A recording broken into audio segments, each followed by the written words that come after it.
네, 성경에서 우리가 가장 자주 접하는 하나님의 명령 중에 하나는 두려워하지 말라, 알티라 이 명령이에요. 너는 두려워하지 말라. 내가 너를 구속하였고 내가 너를 지명하여 불렀나니 너는 내 것이라. 성경 말씀을 보시면 하나님은 당신의 백성들이 두려워하는 것을 굉장히 미워하세요. 그래서 두려워하지 말라 이렇게 명령하십니다.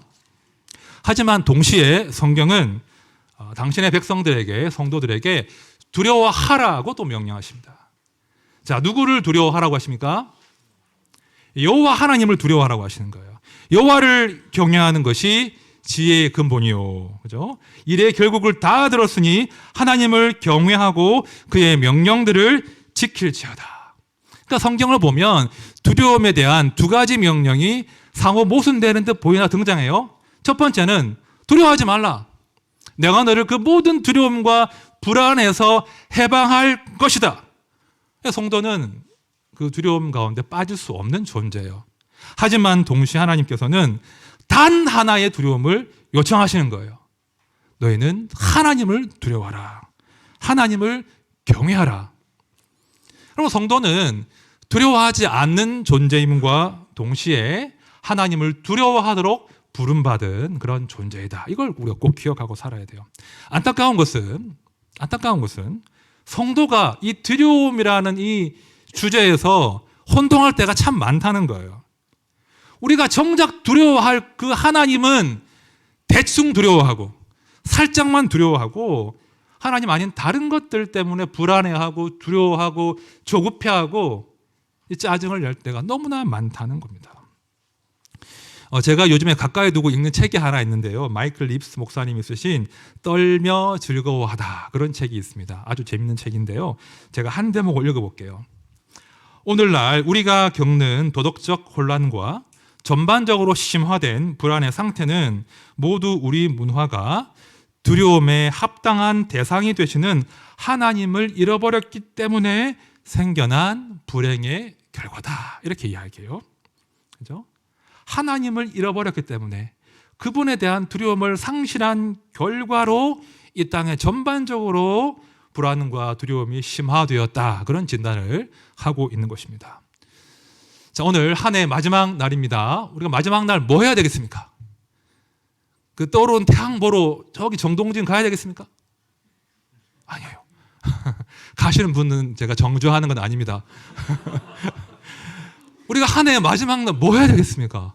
다시 기본으로, 다시 우리 신앙의 기본기가 무엇인지를 확인하는 건데요. 우리가 한 해의 마지막에 점검할 우리 신앙의 기본기는 하나님을 향한 그 경건한 두려움을 회복하는 거예요. 다른 거 아닙니다. 우리의 모든 다른 두려움과 불안들과 그릇된 그런 조급증들은 다 정리하는 거예요. 다른 모든 두려움들을 제거하고 하나님을 향한 그 단 하나의 압도적인 그 행복한 두려움을 회복하는 것이 우리 신앙의 기본기라는 것입니다. 오늘 본문을 보시면 우리가 다 아는 아합이라는 왕이 등장해요. 이 아합은요, 우리가 다 알지만 아주 간이 큰 사람이에요. 아주 간이 큰 왕입니다. 이 갈멜산에서 엘리야를 통해서 여호와의 불이 떨어지는 것을 이 아합이 두 눈으로 목격했는데도 여전히 아합은 간 크게도 하나님을 두려워하지 않습니다. 하나님을 두려워하기는커녕 하나님께 지속적으로 짜증을 내고 신경질을 내는 사람이 아합이라는 인물이에요. 오늘 저는 이 아합을 한번 살펴볼 겁니다. 이 아합을, 이 두려움을 상실한 이 오만방자한 아합을 한번 살펴보면서 이 하나님을 향한 두려움을 상실하는 것이 얼마나 불행한 것인가. 반대로 성도가 하나님만을 경외하고 두려워하는 것이 얼마나 복된 것인지 한번 점검을 해보려고 합니다. 한번 기본으로 돌아가 보겠습니다. 오늘 말씀은요, 제가 열왕기상 20장, 21장을 좀 간단하게 풀이할 거예요. 그 가운데 어떻게 아합이 망가지는지 한번 보겠습니다. 먼저 20장입니다. 20장을 이렇게 보시면 이스라엘이 아합 왕이 아람과 두 번의 큰 전쟁을 치러요. 그런데 객관적인 전력으로는 아람이 이기는 거예요. 아람이 이기는 건데 하나님께서 아합에게, 이스라엘에게 특별한 긍휼을 베풀어 주셔서 아합이 승리하게 하십니다. 그러니까 아합 왕의 손에 아람을 넘기신단 말입니다. 자, 20장 28절이에요. 그러므로 내가 이 큰 군대를 다 너 아합의 손에 넘기리니 너희는 내가 여호와인 줄을 알리라 하셨나이다 하니라. 아합이 못된 왕이에요. 아합이 악해요. 하지만 하나님이 긍휼을 베푸신 거예요. 아합을 통해서 아람을 진멸하도록, 제압하도록 명령하십니다. 그런단 말입니다. 아합이 안타깝게도 하나님 말씀을 멸시해요. 무시해요. 그래서 아람을 진멸하지 않아요. 하나님이 진멸하라 하셨는데 아람을 살려두고 동시에 그 아람의 왕과 화친을 맺어버립니다. 자, 32절 말씀 다 함께 봅니다. 시작. 그들이 32절 시작. 그들이 굵은 배로 허리를 동이고 테두리를 머리에 쓰고 이스라엘의 왕에게 이르러 이르되 왕의 종 베나다시 청하기를 내 생명을 살려 주옵소서 하도이다. 아합이 이르되 그가 아직도 살아있느냐? 그는 내 형제니라. 지금 상황이 되십니까? 아합이 아람을 진멸해야 돼요. 죽여야 되는데 아람의 왕이 꼬리를 내리고 화친을 청하니까 아합이 뭐라고 합니까? 아람의 왕이 아직 살아있느냐? 다행이다. 그는 내 형제다. 이렇게 말을 해버립니다. 아합이 너무 막 통이 커가지고 막 관대해가지고 이렇게 아람의 왕 베나닷을 지금 내 형제라고 하는 겁니까? 아니에요. 아합은 다른 꿍꿍이가 있는 거예요. 다른 욕심이 있습니다. 자, 34절 말씀 보세요. 베나닷이 아람의 왕입니다. 왕께 아뢰되 내 아버지께서 당신의 아버지에게서 빼앗은 모든 성읍을 내가 돌려보내리이다. 또 내 아버지께서 사마리아에서 만든 것 같이 당신도 다메섹에서, 이 아람의 수도예요, 당신을 위하여 거리를 만드소서. 아합이 이르되 내가 이 조약으로 인해 당신을 놓으리라 하고 이에 더불어 조약을 맺고 그를 놓았더라. 상황이 이해되십니까? 지금 아합은요, 하나님 말씀에 순종해서 아람을 진멸하는 것보다 다른 욕망이 있는 거예요. 뭐죠?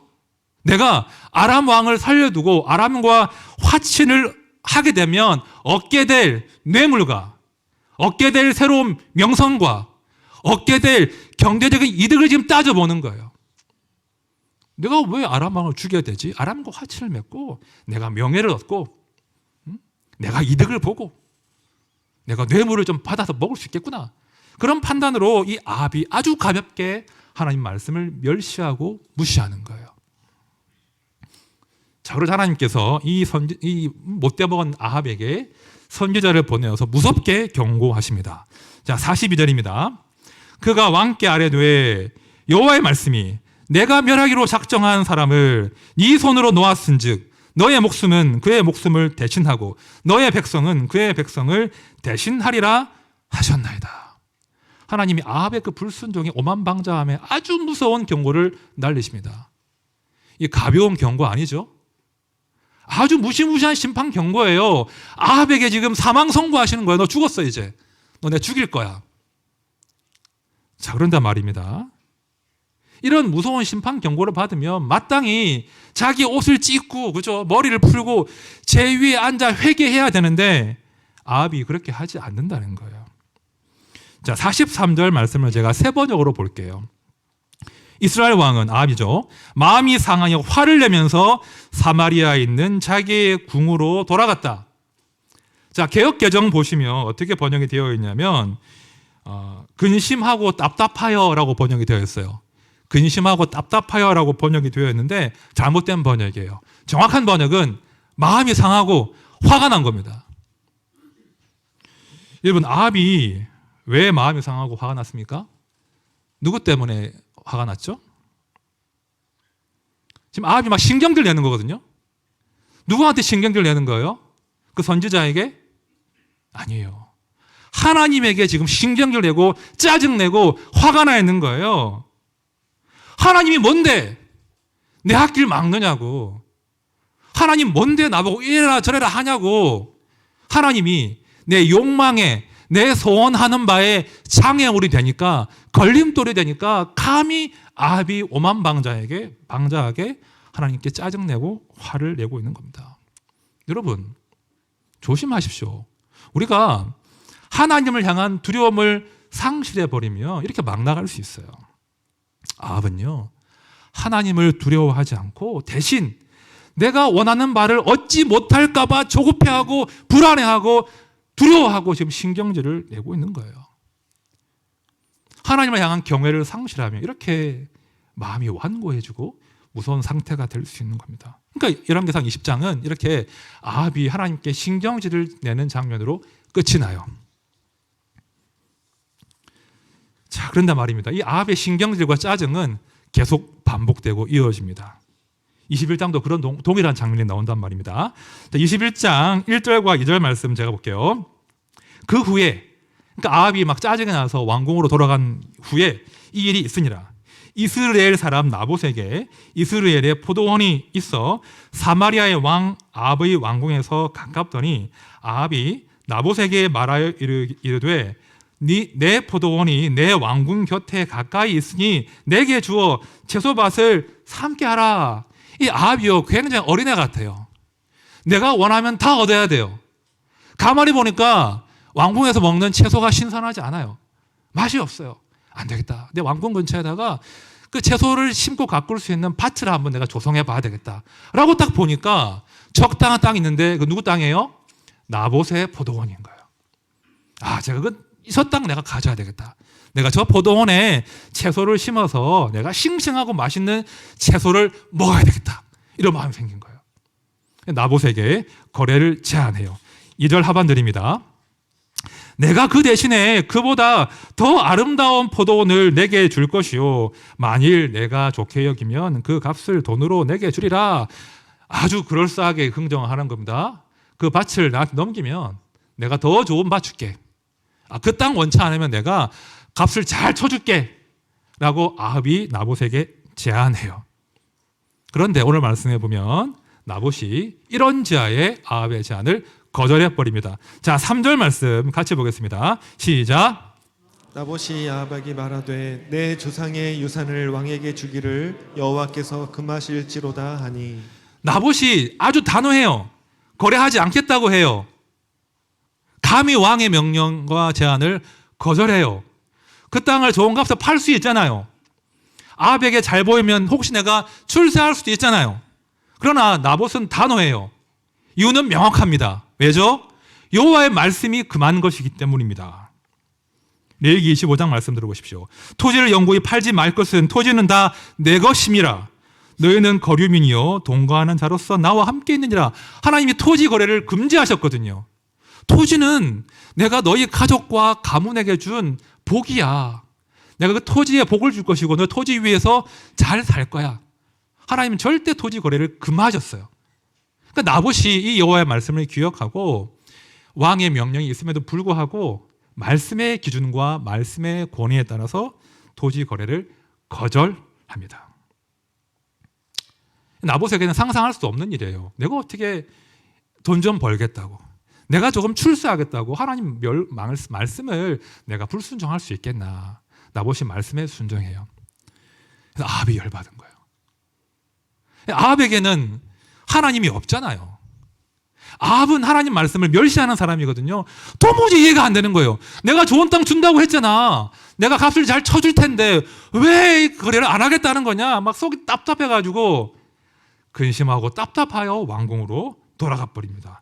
자, 4절을 제가 역시 세 번역으로 읽겠습니다. 아합은 이스라엘 사람 나봇이 그 포도원을 조상의 유산이라는 이유로 양도하기를 거절하였으므로 마음이 상하였다. 화를 내며 궁으로 돌아와서 침대에 누워 얼굴을 돌리고 음식도 먹지 않았다. 지금 20장 43절과 동일한 표현이 등장하여 하는 거예요. 근심하고 답답하여 마음이 상하고 화가 난 거예요. 누구 때문에? 나봇 때문입니까? 나봇 때문에 지금 마음이 상하고 화가 난 겁니까? 하나님 때문에 짜증이 난 거예요. 아니, 지난번에도 선지자를 보내가지고 내 앞길을 막더니 내가 그 채소밭 하나 얻겠다는데 또 말씀을 들먹이면서 내가 원하는 바를 얻지 못하게 지금 가로막냐. 지금 아합은요, 하나님의 말씀이 자기 욕망과 자기 그 마음의 소원에 브레이크를 거는 이 상황이 정말 못마땅한 거예요. 마음이 조급해지는 거예요. 하나님 때문에 내가 원하는 바를 얻지 못할까 봐 조급해하고 노심초사하고 불안해하고 두려워하는 그런 상황이 된 거예요. 그죠? 하나님을 두려워하지 않으면 이렇게 돼요. 하나님은 안중에도 없고 내 마음의 소원을 이루지 못할까 봐 불안해하는 불안증에 빠져버린 아합의 상태를 지금 오늘 말씀이 증언하고 있습니다. 자, 이렇게 아합이 이제 어리광을 부리잖아요. 상상해 보세요. 왕이나 돼가지고 그 침대에 들어 누워가지고 벽을 향해 누워가지고 밥 안 먹어 이러고 있는 거예요. 보기 싫죠. 그러니까 이세벨이 찾아옵니다. 왜 지금 누워 있냐고 하면서 이세벨이 아합을 위로해요. 7절 말씀 보십시오. 그의 아내 이세벨이 그에게 이르되 왕이 지금 이스라엘 나라를 다스리시나이까? 일어나 식사를 하시고 마음을 즐겁게 하소서. 내가 이스라엘 사람 나봇의 포도원을 왕께 드리리이다 하고. 지금 이세벨이 뭐라고 합니까? 당신 왕이잖아요. 당신 마음대로 하면 되잖아요. 그깟 평민의 포도원이 무엇이라고 그거 하나 못 얻어가지고 지금 끙끙 앓고 있냐고. 내가 얻어주겠다고. 내가 주겠다고 그렇게 말을 이세벨이 하는 거예요. 여러분, 이세벨을 조심하셔야 됩니다. 이세벨을 굉장히 조심하셔야 돼요. 하나님 말씀이 우리에게 명확하게 경계를 그으시고 우리를 욕망을 억제하시는데 이세벨은요 그렇지 않다고 해요. 당신이 당신 왕 아니냐? 당신 인생 주인 아니냐? 왜 끙끙 앓고 있냐? 마음껏 욕망해라. 마음껏 취해라. 이세벨은 유혹해요. 이세벨을 조심하셔야 됩니다. 그리고 다 아시는 대로 아합이 이세벨의 속아 넘어가서 이세벨의 계략대로 나봇을 죽이지 않습니까? 나봇을 죽이고 그 포도원을 아합이 차지합니다. 또 아시는 대로 이 일을 계기로 해서 아합과 이세벨은 무서운 하나님의 징벌과 심판에 직면해요. 끔찍한 최후를 맞이하죠. 하나님을 두려워하지 않고 자기 욕망대로 살다가 아합도 이세벨도 비참한 최후를 맞이합니다. 자, 여기까지가 오늘 열왕기상 20장, 21장 본문의 내용이에요. 여러분, 열왕기상 전체에서 22장인데 제일 많은 분량을 차지하는 왕은 솔로몬이에요. 그 다음 많은 분량을 누가 차지할까요? 보죠. 너무 쉬운 질문인데. 아합이 그 다음 16장부터 22장까지의 분량을 차지해요. 이런 하찮은 왕에게 왜 이렇게 많은 분량을 차지해서 이 아합의 일들을 기록하셨을까? 왜 기록했겠습니까? 아합이란 인물이 말입니다. 결국 이스라엘이 실패한 이유를 가장 선명하게 보여주는 인물이 아합이라는 거예요. 하나님을 두려워하지 않고 자기 욕망을 신으로 삼다가 망한 인간을 대표하는 인물이 아합이에요. 동시에 내가 욕망하는 바, 내가 소원하는 바를 얻지 못할까 봐 전전긍긍하고 불안해하고 심지어 하나님께 성이 나 있는 하나님의 백성들의 일부의 모습을 상징하는 인물이 바로 아합이기 때문이에요. 하나님이 길게 아합의 이야기를 하시면서 우리에게 교훈을 삼도록 하신 거예요. 제가 설교 초반에 이런 말씀 드렸죠. 현대인들이, 우리 성도들이 하나님을 향한 두려움을 상실했다. 이런 말씀 드렸죠. 정말 그렇습니다. 우리 시대가 말입니다. 하나님을 두려워하지 않아요. 옛날에는요, 예배당 뒤에 열린 문 앞으로만 지나가도 꼬꾸라졌단 말입니다. 말씀이 선포될 때. 지금은 하나님 두려워하지 않습니다. 온라인 공간에 말씀이 넘쳐나거든요. 하나도 소중해하지 않아요. 하나님을 경외하지 않아요. 그 결과가 무엇인지 아십니까? 하나님을 두려워하지 않으니 다른 두려움과 다른 하찮은 불안과 조급증 가운데 현대인들이 중독되어 있단 말입니다. 우리 시대의 그 과도한 불안증과 두려움과 신경증은요, 우리가 이 땅의 사람들이, 성도들이 하나님을 향한 그 단 하나의 압도적인 두려움을 상실했음을 반증하는 것입니다. 하나님 향한 경외를 상실한 사람들은 늘 두려워할 수밖에 없어요. 화란의 한 신학자가 이런 말을 했다고 합니다. 두려움은 사랑에서 나온다. 두려움은 사랑에서 나온다. 사람은요, 창조되기를 항상 무엇인가를 사랑하게 되어 있어요. 뭘 사랑하십니까? 일단 나를 사랑하잖아요. 그죠? 나를 사랑하고 나의 외모와 나의 몸과 건강을 사랑해요. 아내를 사랑하고 남편을 사랑해요. 자식을 사랑합니다. 자신의 명예와 성공을 아낍니다. 그죠? 내 부동산과 내 주식과 돈을 사랑합니다. 맞죠? 우리는 뭔가 사랑하고 추구하며 예배하며 살게 되어 있는데요. 하나님 말고 우리가 사랑하고 예배하고 추구하는 그 모든 것들이 결국 우리를 두려워하고 불안하게 만든다는 걸 기억하셔야 돼요. 잃어버릴까 봐, 놓쳐버릴까 봐, 상처날까 봐, 그것이 내 기대에 미치지 못할까 봐, 내가 얻지 못할까 봐, 나를 떠날까 봐 우리는 내가 사랑하는 그 무엇 때문에 늘 불안해하고 두려워하고 짜증이 나 있는 상태라는 거예요. 여러분 기억하십시오. 성도 여러분 기억하십시오. 우리가 하나님 말고 우리가 사랑하는 그 무엇도 그 어떤 것도 결국 우리를 불안과 두려움의 종으로 만들 뿐임을 꼭 기억하셔야 됩니다. 내 건강 소중하잖아요. 내 건강 때문에 두려운 거예요. 내 자식 아끼시죠? 내 자식의 미래와 진로와 진학과 취업을 아끼시죠? 그것 때문에 두려운 거예요. 내 명예와 사람들의 칭찬에 갈망하시죠? 그것 때문에 불안한 거예요. 내 부동산과 내 주식과 내 비트코인을 아끼시죠? 그것 때문에 불안한 거잖아요. 우리가 하나님 말고 다른 어떤 것들도 우리를 결국은 불안하게 만들고 두려워하게 만드는 거예요. 그런데 여러분 안심하시고 기뻐하십시오. 성도의 복이 무엇인지 아십니까? 우리 하나님께서 당신의 백성들이 당신의 아들과 딸이 그런 두려움과 불안 가운데 인생 낭비하기를 원하지 않으신다는 거예요. 이게 성도의 소망이에요. 하나님은 반드시 우리의 그 불안과 두려움 가운데 찾아오신다는 거예요. 하나님께서 애굽에서 바로의 종살이 하던 당신의 백성들을 찾아오신 것처럼 우리가 불안 가운데 두려움 가운데 떨고 있을 그때 반드시 우리 하나님은 찾아오십니다. 그리고 명령하신다는 거예요. 너 그런 것 따위 때문에 불안해하지 말고 두려워하지 마라. 오직 나만 바라보아라. 나만 두려워하라. 이것이 너의 행복이다 라고 주님은 말씀하신다는 거예요. 제가 이 설교를 준비하면서 저를 지배하려고 하는 불안과 두려움과 짜증의 종류가 뭔지를 제가 묵상을 많이 해봤어요. 진짜 많습니다. 맞죠?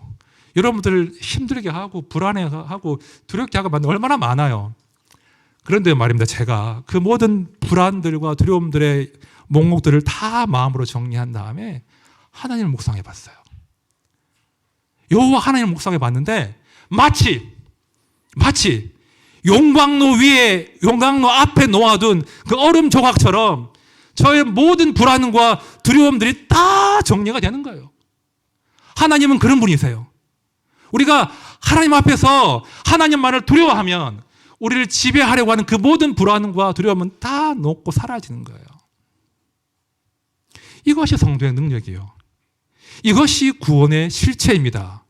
구원은요, 우리가 다른 것들에 종살이하고 두려워하는 상태가 아니라 하나님만을 두려워하는 상태로 바뀌는 것이 구원이에요. 우리가 두려워하는 그 하나님은요, 우리 인생을 책임지십니다. 우리를 사랑하십니다. 그래서 그분을 향한 두려움은 우리의 능력이 되는 거예요. 우리의 행복이 되는 거예요. 우리 하나님께서 반드시 성도의 두려움과 불안 가운데 찾아오셔서 우리를 하나님을 향한 단 하나의 두려움으로 초대하심을 기억하십시오. 우리가 한 해를 마무리하면서 많은 불안과 두려움을 한번 정리해 보십시오. 내가 이 모든 불안과 두려움과 염려를 주 앞에 내가 다 맡겨드리겠다. 한 해의 마무리를 그렇게 해주셔야 돼요. 당부드립니다. 오직 한 분 여호와를 경외하고 두려워하는 것이 성도의 보물이고 행복이에요. 여호와를 경외함이 내 보배니라. 여호와를 경외함이 내 보배니라. 내 이름을 경외하는 너희들에게는 공의로운 해가 떠올라서 치료하는 광선을 비추리니 너희가 나가서 외양간에서 나온 송아지같이 뛰리라. 여호와를 경외함이 삶의 모든 문제의 치료제예요. 이 진리 앞에 우리가 기뻐하면서 새해를 맞이해야 되는 겁니다. 이제 말씀을 정리합니다.